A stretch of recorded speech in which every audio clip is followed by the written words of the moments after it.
Algorithm. Damn it! I am tired of being a fall-off. Sure, nowadays I'm doing mentally great and stuff, but I refuse! So now, I have to return to my roots. I have to make a seasonal anime video. Water. So I've kept up with the seasonal anime for the last 5 years or so. In fact, I've even made a video in the past talking about summer anime of 2023 because of how crazy it was, but I've also gone out of my way to talk about the seasons for 2023 and 2024. In fact, I also intend to do it for 2025. It'll most likely be my next video if nothing crazy happens. Now, before I talk about fall, I feel like I have to talk about summer. This was probably one of the craziest seasons I've seen in a hot second. Just looking at my anime list for the summer 2025, it was insane.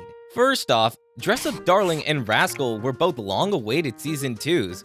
I mean, it's a little different for Rascal because it had a bunch of movies in between, but even then, the long wait for Dress Up Darling being over was insane. And even if you weren't into that, there was so much more to offer. Gachiakta Kaiju number 8, Dandadan season 2. Even going back to romance, we had Fragrant Flowers Bloom with Dignity, probably the most anticipated anime of the entire year.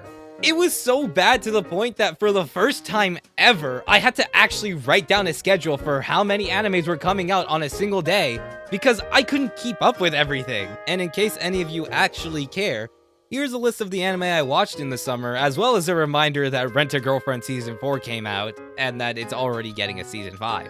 Oh, and don't forget about Vending Machine Anime. With the list of big-name animes, how would companies follow this up? Not great. Normally when I look at a seasonal anime, I obviously don't think that the big names are going to be what takes over the entire season, but I do feel like having some doesn't hurt. So these 4 anime are what I consider to be like the big name of the fall season. And the situation between me and 3 of these animes was, I kind of dropped some of them. Yeah, let's just get this one out of the way. When it came to One Punch Man, Saitama's goal of finding someone who could withstand his punch wasn't something that motivated me to watch the show. And you see, that's where I have to ask myself a question. How serious is it worth taking considering this is a comedy anime? But the characters themselves were unique enough to keep me watching till the end of season 1. Now, if you're a fan of One Punch Man watching this video, I'm going to say something to you, and I'm going to hold your hand when I do it. Let the anime die! Have you seen anything from season 1? You think that's something that can be done consistently? And have you even looked at a manga panel before? If you continue to ask for another season, we're gonna get teammate again! Like, sure, if I was an animator, I could be a good boy and start animating this dude walking down the hill, or I could just take my 300 yen per frame and just slide him down. You know, it kind of reminds me of all the flack got for its animation. Sorry, animation takes a long time. Oh, I can't imagine how much work it must be for those fight scenes.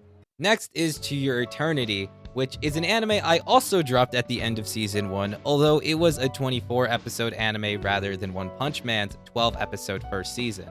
The author of To Your Eternity is Yoshitake Oma, also known as the author for A Silent Voice, which is my favorite movie of all time and is the only one that can consistently make me tear up or even cry.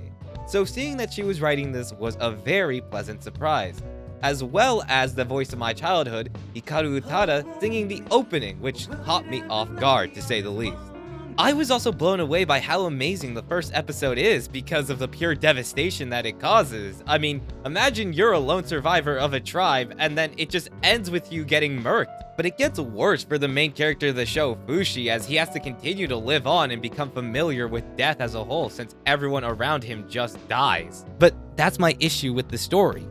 People continuously die. Now, I don't mind if a character is killed off for the sake of the story, but I have to ask, at what point does it become too much? Now, if these were standalone stories, it would be different because they're very well written, but as one continuous timeline, the story became predictable, and to me at least, I enjoy characters the most within a piece of media. So not being able to be attached to a single character except for Fushi, it made it hard for me to want to engage with the story. Side note, Pink Blood has to be the epitome of an anime opening spoiling its entire show, because what do you mean this entire sequence spoils the Death Order? but I could say that To Your Eternity, for what I saw, was still a good show.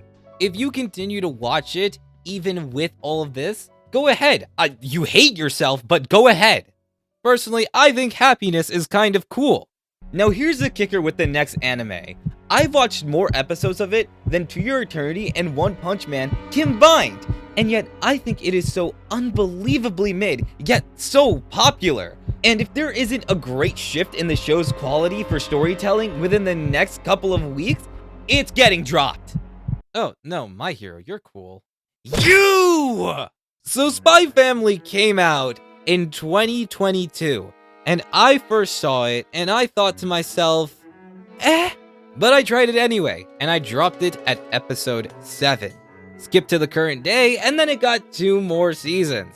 Now, before I talk about what I don't enjoy about this really wholesome anime, I hope you'll consider subscribing if you enjoy this video so far, as next year I plan to make a lot more videos talking about the seasonal anime coming out. So if that's something that interests you, I hope you'll stick around as I proceed with the video. So I ended up watching all of Spy Family within the span of 2 weeks, and oh my god, I refuse to believe that the mangaka of Spy Family was an assistant under Fujimoto, because meaningful character development is so rare in this show. A recent example from the anime is in season 3. You see, Lloyd is a very mysterious character. Now, people could argue that this mystery has a lot of depth to it, and that Lloyd's character just hasn't been fully revealed, but I see it as a form of laziness. I always thought revealing Lloyd's backstory would draw a lot of interesting parallels to Anya, and then, in return, move the plot forward. But unfortunately, the way that it was introduced was so random and only showed up for about an episode and a half, which to me feels like it's a little bit too short of a time frame to leave any impact to the actual story. Now, I don't know who in their right mind thought it was a good idea to dedicate a whole opening to this. Oh, and here's another example of great development. Did you know that Anya got her first Stella Star at episode 11? Now, when was the last time that happened again? The answer is never. The saving grace of this show is your forager, and as simple as it could be to say, Mommy. She actually has depth to her character. She is a mom who's very insecure about her place in this family. And I feel like it fits within the theme of finding family with who you surround yourself with, as she finds her place more and more by the day. Which is why at the end of season 2, she admits that she actually does care for the family in more ways than just, oh, this is convenient. Like, I don't expect much from Bond or Anya, you know? They're just there to be like comic relief. But for a character like Lloyd, what happened to the guy who got mad over this person insulting his daughter? I wish that those feelings were more common, because it would lead to the story progressing a lot more often instead of being this slow burn where you almost forget that this entire thing is for the sake of a war. I mean, occasionally he'll talk about politics, but to me, the only meaning Red and Blue have is that Red is better than Blue. At least in terms of Oshinoko girls. Catch me dead before I own an Akane figure. But there is some positives to this. I mean, Ranma 1/2 came back with its 2nd season, and last year, Ranma was one of my favorite animes to come out of 2024. And the goofy hijinks of the 2nd season is just as good as the first one. Not only that, but the romantic label between Akane and Ranma gets more confusing as time goes on. But where Ranma 1/2 really shines is in its side cast. Every character that gets introduced is always a joy. My personal favorite is that one commentator who shows up every single time something stupid happens, like the ramen contest. And within season 2, we get the answer to a question that has stumped philosophers for centuries, which is, what does a pregnant female Ranma look like? Anyway, Ranma 1/2 was amazing last year, and it's going to continue to be amazing this year. As for My Hero Season 8 so far, I think that the dramatic tension going on that leads to the overall conclusion of the story is being handled very well, although I want to go a little more in depth in the next video where I talk about 2025 because I don't really have much to talk about this season. Although, I do have an underrated pick, which is This Monster Wants to Eat Me, and I think it is probably the best first episode that I've seen from this season.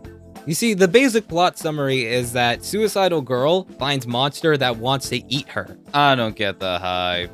But the thing that really makes it interesting is that the monster girl likes to wait for her prey to become the most prime it can be. So the way that I'm assuming that this anime is going to play out is that this person finds some form of meaning in life, which is honestly the type of story I usually enjoy when it comes to anime.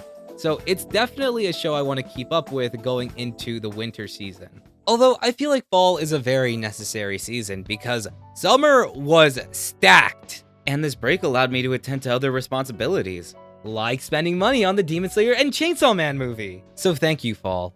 You've truly given us the opportunity to watch anime that no other season could have provided for us. Even if those animes aren't from this season. But hey, that's just my opinion. And to close off this video, fall, please just give me Oshinoko back. Come back to me.